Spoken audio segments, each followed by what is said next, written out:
Zapffe, a Norwegian philosopher, mountaineer, and one-time law student, made waves with a simple yet unsettling idea: the human race should voluntarily go extinct. Yes, you heard that right.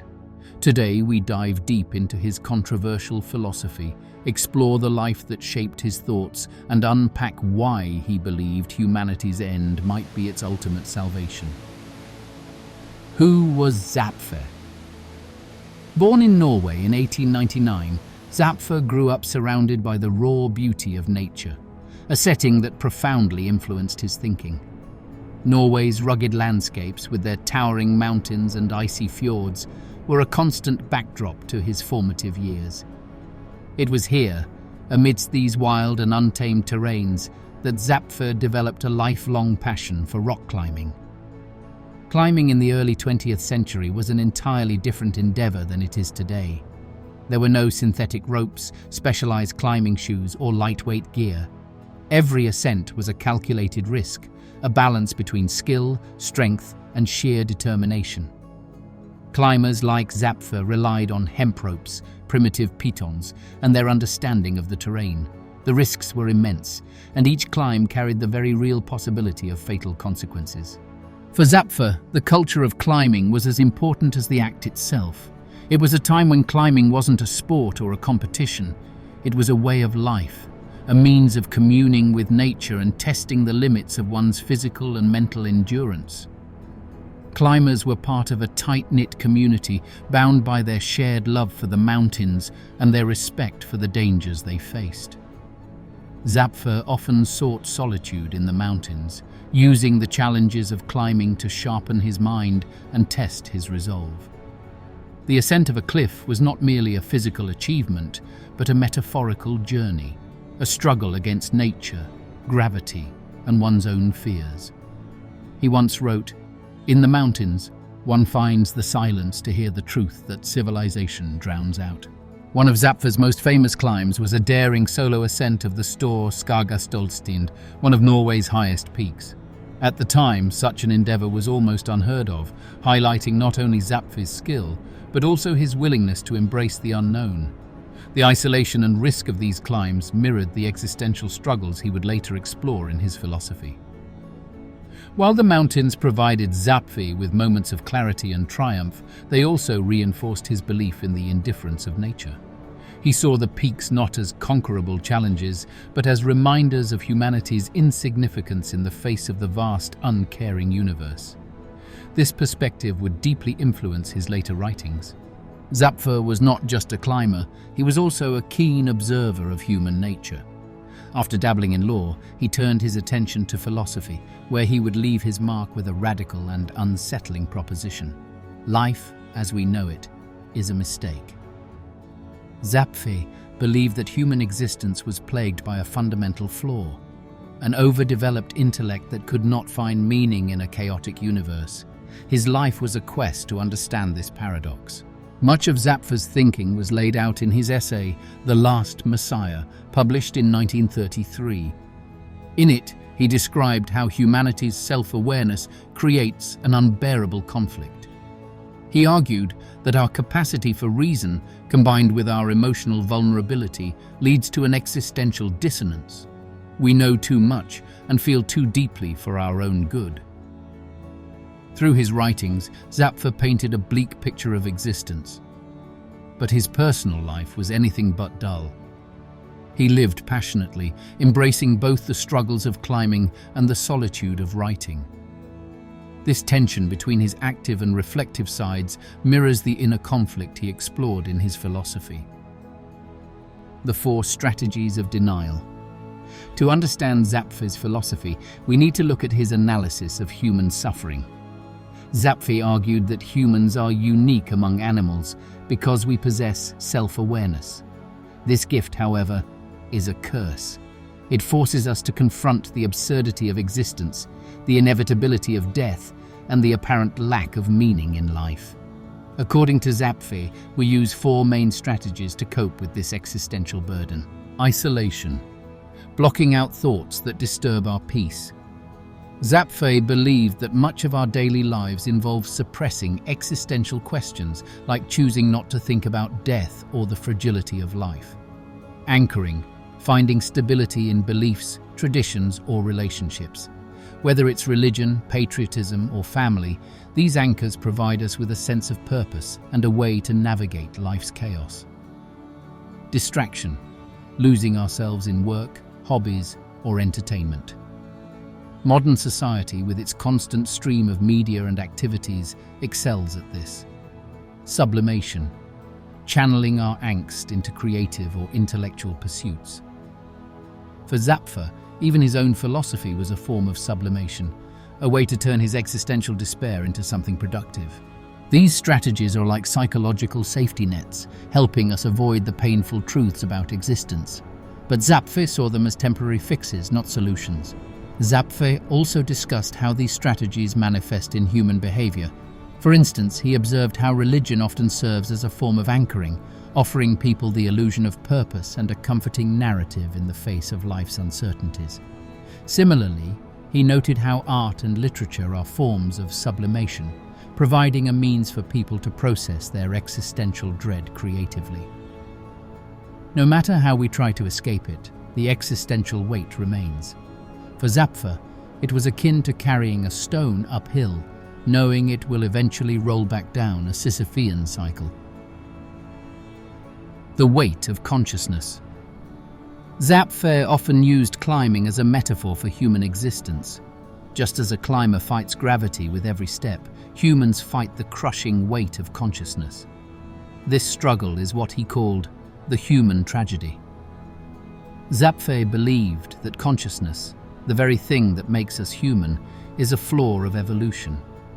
Unlike other animals that live purely by instinct, humans are burdened by the knowledge of their mortality and the absurdity of their existence.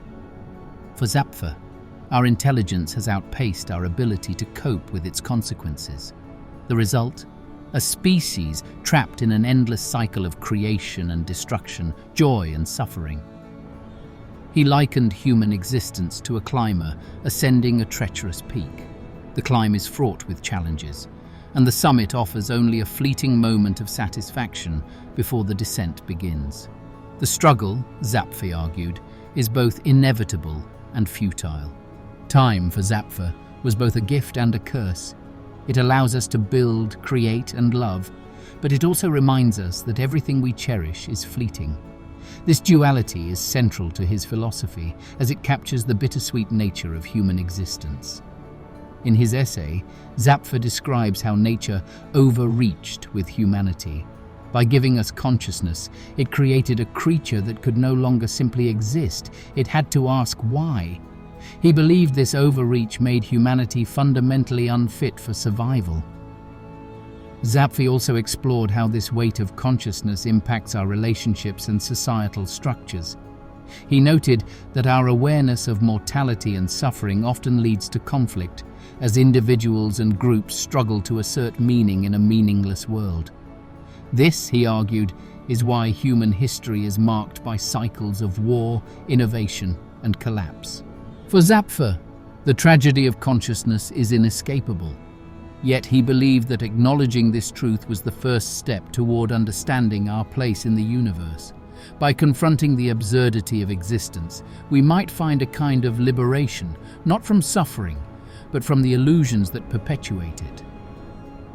This perspective has resonated with many who feel disillusioned by traditional narratives of progress and purpose.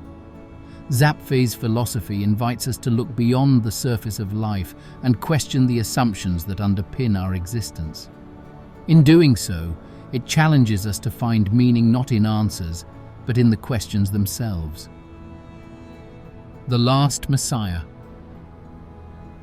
In 1933, Zapffe published his most influential essay, The Last Messiah. It was a bold and haunting manifesto that crystallized his philosophy. In this essay, Zapffe argued that human consciousness, rather than being humanity's crowning achievement, is its fatal flaw. He called for humanity to voluntarily halt reproduction, allowing the species to fade into extinction as a solution to the existential agony.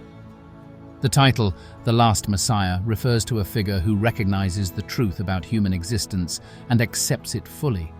Unlike religious messiahs who offer salvation, Zapffe's Messiah offers liberation through acceptance of the absurd. This radical acceptance, he believed, would be the ultimate act of rebellion against nature's cruel joke. Zapffe describes how humans, plagued by their awareness, invent systems of meaning, religion, politics, art, and even philosophy to shield themselves from the unbearable truths of existence. These constructs, while comforting, are ultimately illusions. In his view, humanity's search for meaning is a desperate attempt to escape the reality of a meaningless universe. He also delves into the implications of this realization. If humanity's existence is inherently tragic, then perpetuating it only prolongs the suffering. For Zapffe, the ethical response is not to deny this truth, but to embrace it and act accordingly. This is where his idea of voluntary extinction comes into play, a radical, yet, in his view, compassionate solution to the problem of human suffering. The essay's reception was mixed. Some saw Zapffe as a brilliant thinker unafraid to confront uncomfortable truths, while others dismissed him as a pessimist or even a nihilist. However, his ideas resonated with a small but devoted audience, inspiring debates about the nature of existence and humanity's place in the cosmos. Zapffe's legacy and influence. Though Zapffe's philosophy was largely ignored during his lifetime, it has gained significant attention in recent decades. His ideas have been compared to those of other existentialist thinkers, such as Albert Camus and Jean-Paul Sartre, though his conclusions are far more radical. One of the key aspects of Zapffe's legacy is his critique of progress.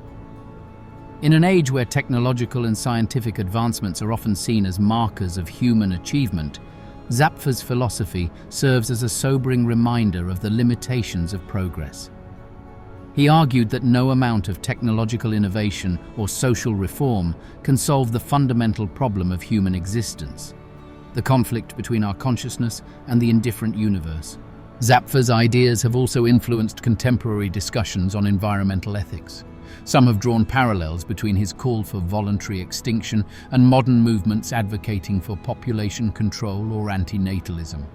While these movements differ in their goals and methods, they share a common concern about the impact of human existence on the planet and the ethical implications of bringing new life into a world fraught with suffering. Beyond philosophy, Zapffe's work has found echoes in literature, art, and even popular culture. His concept of the last Messiah has inspired stories and artworks that explore themes of existential despair and the search for meaning. These creative works serve as a testament to the enduring relevance of his ideas, even as they challenge us to confront uncomfortable truths about ourselves and our world. However, Zapffe's philosophy is not without its critics. Some argue that his emphasis on the negative aspects of existence overlooks the joys and triumphs of human life. Others question the feasibility or morality of his proposed solution. Despite these criticisms, Zapffe's work remains a powerful and provocative exploration of the human condition, inviting us to question our assumptions and reconsider what it means to live a meaningful life. Confronting the abyss. Zapffe's philosophy challenges us to confront the abyss, the void at the heart of existence. For many, this is a daunting and even terrifying prospect. But Zapffe believed that facing the truth about our condition is essential for understanding our place in the universe. He argued that by acknowledging the absurdity of existence, we can free ourselves from the illusions that bind us. This does not mean giving in to despair, but rather embracing the freedom that comes with letting go of false hopes and expectations. In this sense, Zapffe's philosophy is not a call to nihilism, but to a kind of radical honesty, a willingness to see the world as it is, without the comforting filters of meaning and purpose. For Zapffe, the ultimate act of courage is to live authentically in the face of the absurd. This means accepting the limitations of our existence and finding value in the fleeting moments of beauty and connection that life offers. It also means taking responsibility for our actions and their impact on others, even as we acknowledge the futility of our efforts. Zapffe's philosophy invites us to reconsider what it means to be human. Are we defined by our struggles, our achievements, or our capacity for self-awareness? Can we find meaning in a meaningless universe? Or is the search for meaning itself a form of denial? These questions lie at the heart of Zapffe's work, challenging us to look beyond the surface of our lives and confront the deeper truths that shape our existence. Ultimately, Zapffe's ideas are a reminder of the complexity and paradox of the human condition. They invite us to grapple with the tension between hope and despair, freedom and limitation, meaning and absurdity. In doing so, they challenge us to live more fully and authentically, even as we confront the harsh realities of our existence.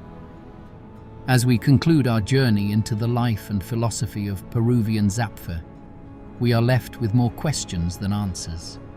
But perhaps that is the point. In a world where easy answers are often the most dangerous, Zapffe's work stands as a testament to the power of questioning and the courage it takes to face the unknown.